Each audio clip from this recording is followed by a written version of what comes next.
guys, balik lagi sama aku Vira Pratiwi dari Pendidikan IPA 2020 UNIP. Kali ini aku mau melanjutin materi mengenai filsafat pendidikan sebelum abad 20. Sebelumnya kan kita udah bahas banyak hal mengenai apa sih filsafat itu.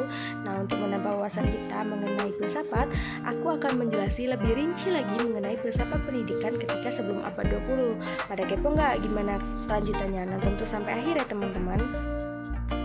Sebelum aku masuk ke materi, aku mau jelasin dulu tujuan pembelajaran dari video pembelajaran aku kali ini teman-teman.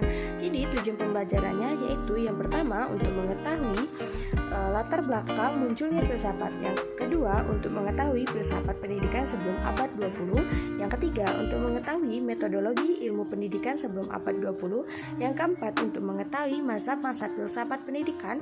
Dan yang kelima untuk mengetahui implikasi pendidikan filsafat sebelum abad 20 untuk masa kini. Kita langsung masuk ke materi pertama ya teman-teman. Jadi bagaimana sih latar belakang munculnya filsafat? Kegiatan manusia memiliki tingkat tertinggi adalah filsafat yang merupakan pengetahuan benar mengenai hakikat segala yang ada sejauh mungkin bagi manusia. Bagian filsafat yang paling mulia adalah filsafat pertama, yang dimana pengetahuan kebenaran pertama yang merupakan sebab dari segala kebenaran. Menurut Al-Kindi pada 801 hingga 873 Masehi, metode filsafat adalah metode bertanya. Objek formal filsafat adalah rasio yang bertanya dan objek materinya semua yang ada.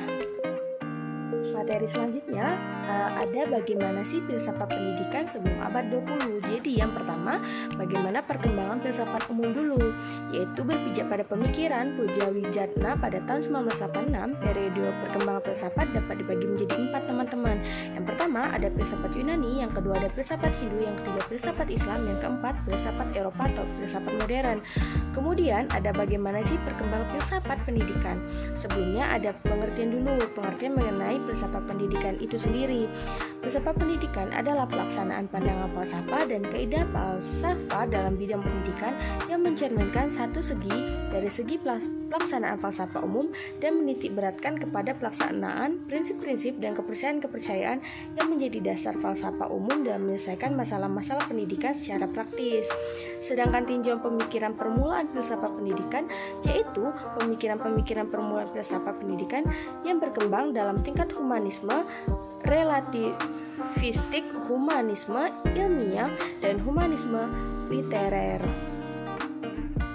Masih semangat gak nih teman-teman? Tentunya masih ya. Jadi selanjutnya ada bagaimana metodologi ilmu pendidikan sebelum abad 20. Jadi sejak filsafat ikut menentukan kebijakan-kebijakan dalam pendidikan sampai akhir abad 19, paling kurang ada 3 tonggak utama yang dapat dikenali, yaitu pemikiran Aristoteles, Francis Bacon, dan John Stuart Mill and kawan-kawan nih teman-teman. Wah, ternyata kita udah masuk ke materi penghujung nih teman-teman. Seru gak sih materinya menurut kalian semua?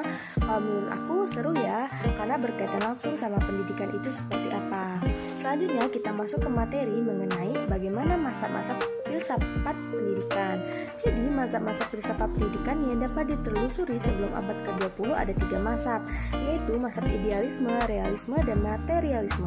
Sedangkan masa-masa yang lainnya kebanyakan tumbuh di akhir abad ke-19 dan berkembang pada abad ke-20, seperti pragmatisme, eksistensialisme, progresisme, perennialisme, esensialisme, dan rekonstruksionisme nih teman-teman. Masih mengenai masa-masa pendidikan, selanjutnya akan dijelaskan 3 masa filsafat pendidikan yang tumbuh dan berkembang selama lebih kurang 2000 tahun, yaitu ada masa filsafat pendidikan idealisme, masa filsafat pendidikan realisme, dan masa filsafat pendidikan materialisme nih teman-teman. Masuk ke materi terakhir nih teman-teman, yaitu tentang apa implikasi pendidikan filsafat sebelum abad 20 untuk masa kini, masa sekarang ya. Yaitu yang pertama, haruskah skrotik metode digunakan di sekolah zaman sekarang? Kedua, haruskah pendidikan mempersiapkan siswa pada posisi tertentu di masyarakat, atau haruskah siswa memandu siswa self-actualization? Ketiga, haruskah negara mengontrol apa yang diajarkan oleh guru? Yang keempat, haruskah nilai-nilai tradisional dimasukkan ke dalam kurikulum? Dan yang kelima, apakah kurikulum Plato sesuai dengan kebutuhan siswa sekarang?